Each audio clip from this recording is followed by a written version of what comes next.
When crypto prices start going up, beginners make the same predictable mistakes. My name is Lewis Jackson. I've been investing in crypto for almost a decade at this point. That means I've made a ton of money and I've also lost a ton of money.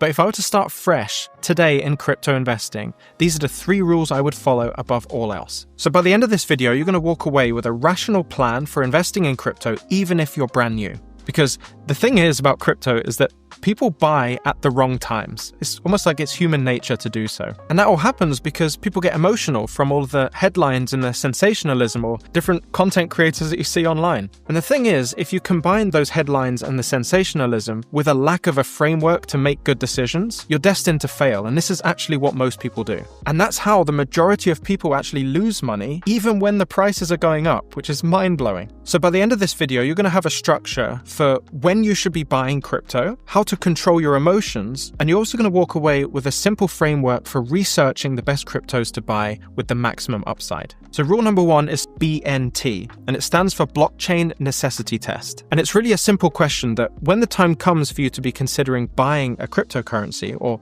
investing in a project, does that project have the potential to grow? And ultimately, what we're all here for, can it make me some money? Basically, it's a question for you to qualify buying opportunities. So without having this question, what you end up with is watching YouTube videos, getting absolutely drowned in jargon and words that you don't quite understand. You end up just following what somebody says just because they said it. I think a lot of people kind of fall into this and say, oh, that person knows what they're talking about. They live in crypto. They're researching it all the time. I'll just outsource all of my effort. And what you're actually doing is outsourcing the responsibility of your money to this individual, when actually you only need one simple question to solve that whole thing for yourself. It allows you to cut through the noise. You don't need to listen to any influencers, people on TikTok anymore. And you do that using the Blockchain Necessity Test. It's all in the name itself, so we're going to go through it piece by piece. As we know, we're investing in crypto, and cryptos are hosted on blockchains. This is where the Blockchain Necessity Test comes in, so we're going to break that down slightly. This is a test to determine whether blockchain is necessary in the problem that's being solved. If you look across the world in any business or any cryptocurrency that's done well, you will always find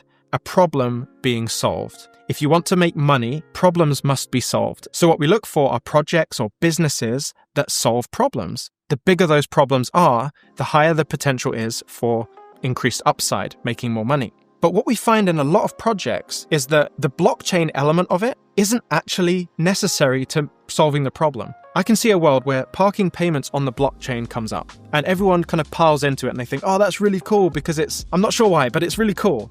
But the fundamental thing to understand here is that that problem of paying for parking can be solved outside of the blockchain. The blockchain is